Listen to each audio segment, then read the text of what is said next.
ಚಿತ್ರ 75 ಯೇಸುಮೂರ್ತಿಗಳ ನೆನಪಿನಲ್ಲಿ ನಾಟಕೋತ್ಸವದಲ್ಲಿ ನಾನು ಇದನ್ನು ಅಭಿನಯಿಸಿದ್ದೆ. ಪವನ್ ಅನ್ನೋರು ನಿರ್ದೇಶನ ಮಾಡಿದರು, ಜಗದೀಶ್ ಅನ್ನೋರು ಬರವಣಿಗೆ ಮಾಡಿದರು.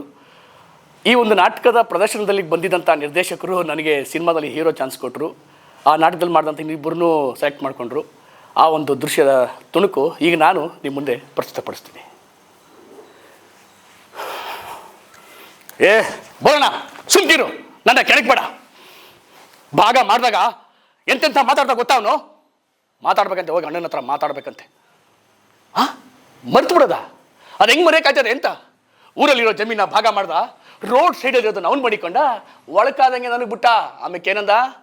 ಅವನವ್ರ ಅಪ್ಪನಿಗೆ ಹುಟ್ಟಿದ್ರೆ ನನ್ನ ಜಮೀನ್ ಮ್ಯಾಗೆ ತಿರುಗಾಡ್ಕೊಡ್ದು ಅಂತ ಹೇಳಿ ಕಳಿಸ್ದ. ಆಮೇಲೆ ಸೇತುವೆ ಮೇಲಿರೋ ಹೊಲನ ಭಾಗ ಮಾಡ್ದ, ಫಲವತ್ತಾಗಿರೋದನ್ನ ಅವ್ನು ಮಾಡಿಕೊಂಡ, ಕರ್ಲು ಭೂಮಿನ ನನಗೆ ಬಿಟ್ಟ. ಇವತ್ತಲ್ಲೇನೂ ಬೆಳೀತಿಲ್ಲ, ಆದರೆ ಊರಿನ ಜನ ತಾವಲ್ಲ ಏನು ತಡ್ಕೊಬತ್ತಾನೆ? 4 ಅಕ್ಷರ ಕಲ್ತಿರೋ ಬಡ್ಡೆಕ್ಲೆಲ್ಲ ಬಂದು ವ್ಯವಸಾಯ ಮಾಡಿದ್ರೆ ಹಿಂಗೆ ಆಗೋದು ಅಂತ ಹಂಗಿಸ್ತಾನೆ. ಅದೆಲ್ಲ ಅಟ್ಟಟ್ಗಿರ್ಲಿ, ಬೇಡ ಬೇಡ ಅಂದರು. ನಮ್ಮವನ್ನ ಕರ್ಕೊಂಡೋಗಿ ಅವನ ಮನೆಯಾಗ ಇರಿಸ್ಕೊಂಡ. ನಮ್ಮ ಜೊತೆ ಮಾತಾಡಬಾರ್ದು ಅಂತ ಎದುರಿಸಿ ಮಾಡಿಕೊಂಡ. ಅದೇ ಕೊರಗಲ್ಲಿ ನಮ್ಮವ್ವ ಪ್ರಾಣನೇ ಬಿಟ್ಬಿಟ್ಲು. ಅವಳು ಮುಖ ನೋಡವ ಅಂತ ಅವ್ನು ನಟ್ಟಿ ತಾಕೋದ್ರೆ, ಹೇಯ್ ನನ್ನ ಹೊಸಲ ಮ್ಯಾಗ ಕಾಲು ಮಡಿಬೇಡ ಅಂದ್ಬಿಟ್ಟ. ಹೇಳಪ್ಪ ಹಿರಿ ಕಲ್ವ ನೀನು, ಅದು ಯಾವ ಮುಖ ಹೊತ್ಕೊಂಡು ಹೋಗ್ಲಿ ನಾನು? ಅವ್ನು ನಟ್ಟಿ ತಾಕೆ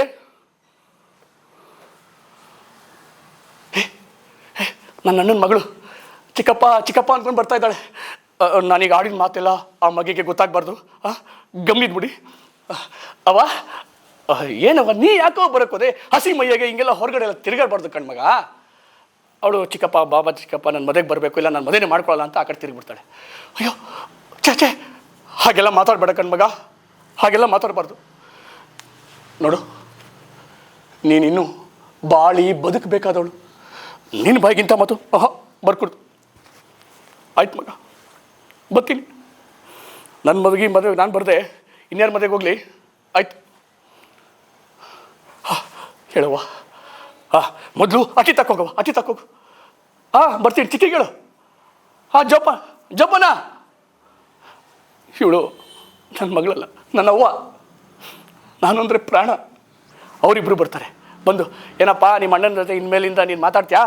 ಅವ್ರ ಮನೆಗೆ ಹೋಗ್ತೇ ತಾನೆ ಅಂತಾನೆ. ಆಗ ಇಲ್ಲ, ಅವನು ಅವ್ನ ಹೆಂಡ್ತಿನೂ ಬಂದು ಕರೀಲಿ, ಆಮ್ಯಾಕೆ ನೋಡೋದಾ ಹೋಗೋದು ಬೇಡ ಅಂತ. ಆವಾಗ ಅವರು ಸ್ವಲ್ಪ ಸ್ವಾಮೀಜಿ ಬರ್ತಾರೆ, ಅವ್ರ ಹತ್ರ ಮಾರ್ಗದರ್ಶನ ಕೇಳೋ ಅಂತ ಹೋದಾಗ ಅವ್ರಿಗೆ ಒಂದು ಹೇಳ್ತೀನಿ. ಅವರು ಅದೇ ಹೇಳ್ತಾರೆ, ಇಲ್ಲ ಸ್ವಾಮೀಜಿ, ನಮ್ಮ ಅಣ್ಣ ಎಂಥವನು ಅಂತ ನಿಮಗೆ ಗೊತ್ತಿಲ್ಲ. ಯಾವನೋ ಕಾಡ್ನವ್ನು ಬಂದು ಮೋಸ ಮಾಡಿ ಹೋಗಿದ್ರೆ ಹೋಗ್ಲಿ ಬಿಡು ಹೊತ್ತಾಗೆ ಅಂತ ಮರ್ತ್ಬಿಟ್ಟು ಸುಮ್ಮನಿರ್ಬೋದಿತ್ತು. ಆದರೆ ಒಂದು ಗುಟ್ಟದವ್ನು ಹಿಂಗೆ ಮಾಡ್ಬಿಡ್ತಲ್ಲ ಅಂತ ನೆನೆಸ್ಕೊಂಡಾಗಲೆಲ್ಲ ಹಲ್ಲು ಹಸಿಟಾಯ್ತದೆ, ಕೋಪ ಕೆಳಗಿಂದ ನಕ್ಕೆ ಕಿತ್ಕೊಂಬತ್ತದೆ. ಅಲ್ಲ ಸ್ವಾಮೀಜಿ, 150ರಿಂದ 200 ಕಿಲೋಮೀಟರ್ ಗಂಟ ಹೋಗ್ಬಿಟ್ಟು ಗಂಡ ಹೆಂಡತಿ ಇಬ್ಬರು ಲಗ್ನದ ಕಾರಣ ಹಂಚ್ತವ್ರೆ. ಊರಿನಾಗೆ ಬೇಕಿದ್ದವನಿಗೆ ಬೇಡದವನಿಗೆ ಅಕ್ಕಪಕ್ಕದ ಹಳ್ಳಿಗೆಲ್ಲ ಹೋಗಿ ನನ್ನ ಮಗಳ ಮದುವೆಗೆ ಬರಲೇಬೇಕು ಅಂತ ಕರೀತಾವ್ರೆ. ರಕ್ತ ಹಂಚ್ಕೊಂಡು ಹುಟ್ಟಿತ್ತಮ್ಮ ನಾನು. ಹಟ್ಟಿ ಪಕ್ಕದಾಗೆ ಇವನಿ ಒಂದು ಮಾತು, ನಾಮಕಾವಸ್ಥೆಗಾದ್ರೂ ಒಂದು ಮಾತು ಕರೆದಿಲ್ಲ. ಆ ಮಗಿ ನೋಡಿದ್ರೆ ಚಿಕ್ಕಪ್ಪ ಚಿಕ್ಕಪ್ಪ ಅಂತ ನನ್ನ ಮೇಲೆ ಪ್ರಾಣನೇ ಮಾಡಿಕೊಂಡಿದೆ. ಇವನು ನನ್ನ ನೆಳೆ ಬಿದ್ದರೆ ಸಾಕು ಸಿಡಿದು ಬೀಳ್ತಾನೆ. ಪರಿಸ್ಥಿತಿ ಹಿಂಗಿರುವಾಗ ನಾನು ಅವನ ನಟಿತಕ್ಕೆ ಹೆಂಗೆ ಹೋಗಲಿ ನೀವೇ ಹೇಳಿ.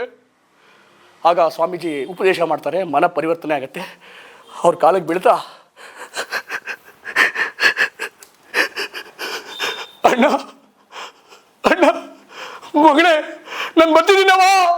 ನಾನು ಪ್ರಕಾಶ್ ಬೆಳವಾಡಿ, ರಂಗಕರ್ಮಿ, ನಟ, ನಿರ್ದೇಶಕ.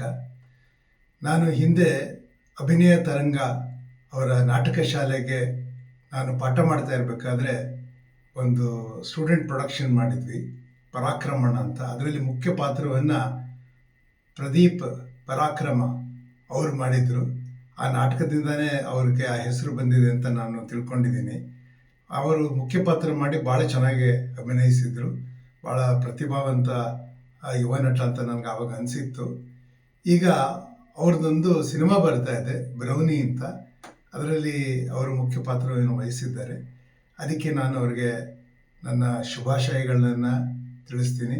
ಹಾಗೆ ಅವರು ಇಲ್ಲಿವರೆಗೂ ಅವರು ನಡ್ಕೊಂಡು ಬಂದಿರೋ ಒಂದು ಅವರ ಸಾಧನೆಗಳಿಗಾಗಿ ಅವ್ರಿಗೆ ಅಭಿನಂದನೆಯನ್ನು ತಿಳಿಸ್ತೀನಿ. ಎಲ್ಲರೂ ಅವ್ರಿಗೆ ಪ್ರೋತ್ಸಾಹಿಸಬೇಕು ಅಂತ ನಿಮ್ಮಲ್ಲಿ ಕೇಳ್ಕೊಳ್ತೀನಿ.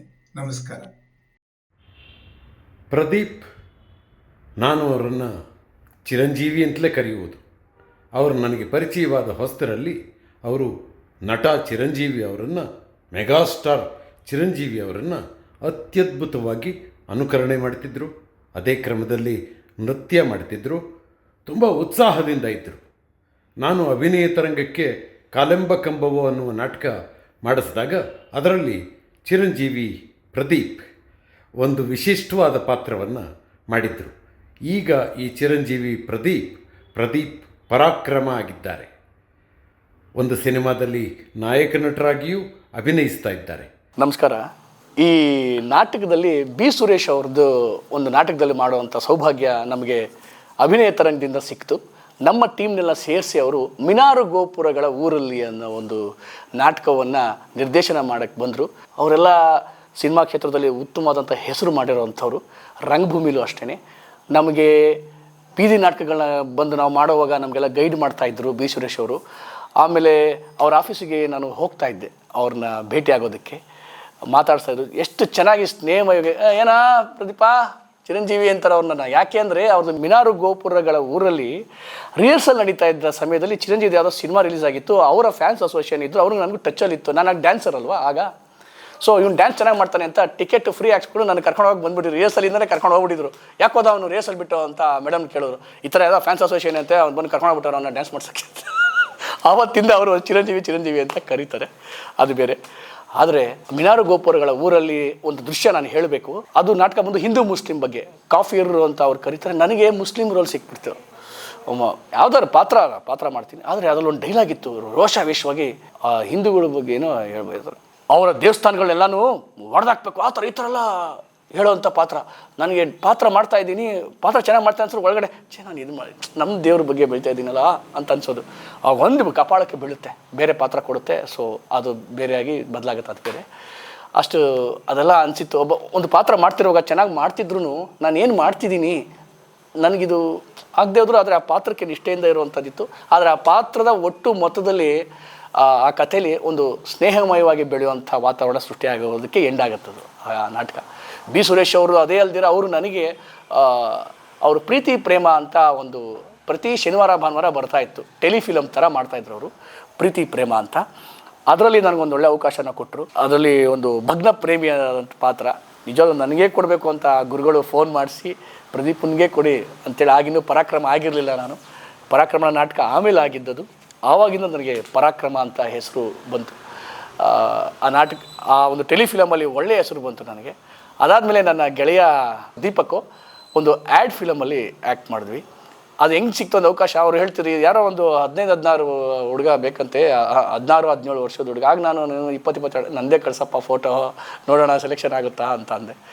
ಕಳಿಸೋದು ಸೆಲೆಕ್ಷನ್ ಆಗಿಬಿಟ್ಟಿದೆ. ಏನು ಆಶ್ಚರ್ಯ ಅಂದರೆ ಡೈರೆಕ್ಟ್ರ್ ಜೊತೆ ಮಾತಾಡೋವಂಥ ಸಂದರ್ಭ ಬಂತು. ಫೋನ್ ಮಾಡಿ ಆ ಡೈರೆಕ್ಟ್ರ್ ಹೇಳಿದ್ರು, ಏನ್ರಿ ಪ್ರದೀಪ್ ನೀವು ಸೆಲೆಕ್ಷನ್ ಆಗಿದ್ರಾ, ಇನ್ನೊಂದು 2 ಅವರಲ್ಲಿ ಹೈದ್ರಾಬಾದಲ್ಲಿ ಇರಬೇಕು. ಸರ್ ಬಸ್ಸಲ್ಲಿ ಬಂದ್ರೂ ಇಷ್ಟೊತ್ತಾಗುತ್ತೆ. ಇಲ್ಲ ಫ್ಲೈಟಲ್ಲಿ ಎಲ್ಲ ಬುಕ್ ಮಾಡ್ತಾಯಿದ್ವಿ, ಇಮಿಡಿಯೇಟ್ ಬರಬೇಕು. ಸರ್ ಆಯಿತು ಸರ್ ಅಂದೆ. ಸರ್ ಫ್ಲೈಟಲ್ಲಿ ಹೆಂಗೆ ಹೋಗಬೇಕು ಏನು ನನಗೆ ಗೊತ್ತಿಲ್ಲ. 700 ರೂಪಾಯಿ ಇದೆ ನಿಮ್ಮ ಹತ್ರ? ಇದೆ ಸರ್. ಏನು ಮಾಡ್ಬೇಕು ಸರ್? ಅಲ್ಲಿಂದ ಕಾರ್ ಮಾಡ್ಕೊಂಡು ನಿಮ್ಮ ಮನೆಯಿಂದ ಏರ್ಪೋರ್ಟಿಗೆ ಬಂದುಬಿಡಿ, ಒಂದೊಂದೇ ಗೈಡ್ ಮಾಡ್ತೀನಿ ಅಂದರು. ಹೋಗ್ಬಿಟ್ಟು ಆ ಇದು ಕಾರ್ ಟ್ರಾವೆಲು ನಮ್ಮ ಮನೆ ಹತ್ರ ಇದ್ದ. ಅವ್ನು ಕೇಳಿದೆ, ಸರ್ ಈ ಥರ ಏರ್ಪೋರ್ಟಿಗೆ ಬರಬೇಕು ಎಷ್ಟು ಅಂತ. ಅವ್ನು 850 ಕಮ್ಮಿ ಮಾಡೋಣ, ಎದುರುಗಡೆ ಇದ್ದೀನಿ, ಮನೆ ಎದುರುಗಡೆ ಇದ್ದು. ಸರಿ ಅವ್ನು 450 ರೂಪಾಯಿ ತೊಗೊಂಡೋಗಿ ಅಲ್ಲಿ ಬಿಟ್ಟ. ಒಳಗಡೆ ಹೆಂಗೆ ಹೋಗೋದು OTP ಬಂತು. ಫೋನ್ ಮಾಡಿದೆ, OTP ತೋರಿಸಿ ಒಳಗಡೆ ಹೋಗೋದು. ಆಗ ಹೋದ್ಮೇಲೆ ಫಸ್ಟ್ ನನಗೆ ಹೋದ ತಕ್ಷಣ ಆ ಹೇರ್ ಹೋಸ್ಟೆಸ್ ಫಸ್ಟ್ ನೋಡಿ ಏನು ನಗ್ತಾ ಎಷ್ಟೋ ದಿನ ಪರಿಚಯ ಥರ ಅನಿಸ್ಬಿಡ್ತೀರಿ, ಎಂಥ ಟ್ರೈನಿಂಗ್ ಕೊಟ್ಟಿದ್ದಾರೆ.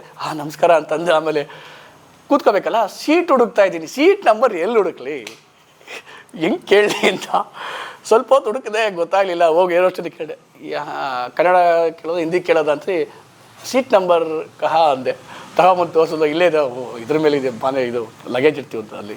ಮತ್ತು ಒಳ್ಳೆ ಸೀಟೇ ಮಾಡಿದರು. ಯಾವ್ದು ನಿಮಗೆ ವಿಂಡೋ ಸೀಟ್ ಬೇಕು ಅಂತ ಕೇಳಿದರು ಡೈರೆಕ್ಟರ್ ಸರ್. ವಿಂಡೋ ಸೀಟೇ ಕೊಡ್ತೀವಿ ಸರ್ ಅಂದೆ. ಊಟನೂ ಅದೇ ಹೇಳಿಸ್ತೀನಿ ಅಂತ ಆಯಿತು ಅಂತೇಳಿ ಫ್ಲೈಟಲ್ಲಿ ಒನ್ ಅವರ್ 1.5 ಗಂಟೆನ ಅಲ್ಲಿ ರೀಚ್ ಆಯಿತು. ನನಗೋಸ್ಕರ ಇನ್ನೊಬ್ರು ಕಾದಿದ್ರು, ಕರ್ಕೊಂಡೋದ್ರು. ಶೂಟಿಂಗ್ ಬೆಳಿಗ್ಗೆ ಸ್ಟಾರ್ಟ್ ಆಯಿತು. ಆ್ಯಡ್ ಫಿಲ್ಮ್ ಅದು ಬಂದು ಡಿಜಿಟಲ್ ಆವಾಗ ಹೊಸದಾಗ್ತಾಯಿತ್ತು. ಡಿಶ್ಶು ಅದೆಲ್ಲ ಬರುತ್ತೆ ಹೊಸದದು.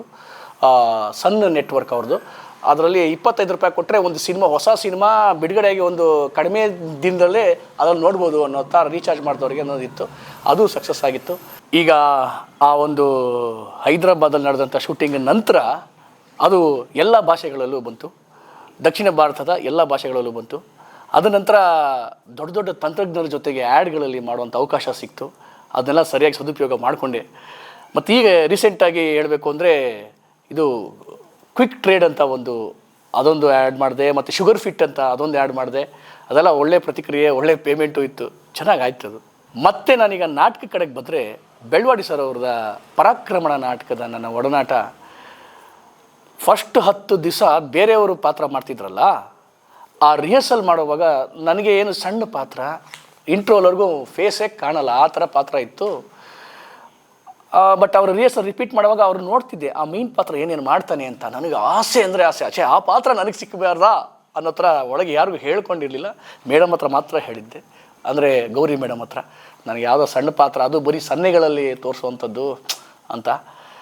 ಅದು ಒಳ್ಳೆಯದೇ ಕಣೋ ಅಂತಂದರು. ಆಯಿತು ಮೇಡಮ್ ಅಂಥೇಳಿ ಬೆಳವಾಡಿ ಸರ್ ಅಂತ ನ್ಯಾಷನಲ್ ಡೈರೆಕ್ಟರ್ ಅವ್ರ ಹತ್ರ ನನಗೆ ಈ ಚಿಕ್ಕ ಪಾತ್ರನಾ ಅಂತ, ಬಟ್ ಒಂದು ಅವಕಾಶ ಸಿಕ್ತು. ಅದೇ ಎಲ್ಲರಿಗೂ ಡೈಲಾಗೆಲ್ಲ ಹಂಚಿದ್ರು. ಅವ್ರಿಗೆ ಯಾಕೋ ಆ ಪಾತ್ರದ ಬಗ್ಗೆ, ಮಾಡ್ತಿರೋರ ಬಗ್ಗೆ ಅವ್ರಿಗೇನೋ ಸೂಟ್ ಆಗ್ತಿರ್ಲಿಲ್ಲ ಅನಿಸ್ತೇನೋ. ನಾನು ಕಾಯ್ತಾ ಇದ್ದೆ, ಎಲ್ಲರಿಗೂ ಒಂದು ಡೈಲಾಗ್ ಕೊಟ್ಟರು. ಆ ಡೈಲಾಗ್ ನಾನು ಮಾಡಿದೆ, ಅದು ನನಗೆ ಓಕೆ ಮಾಡಿದ್ರು.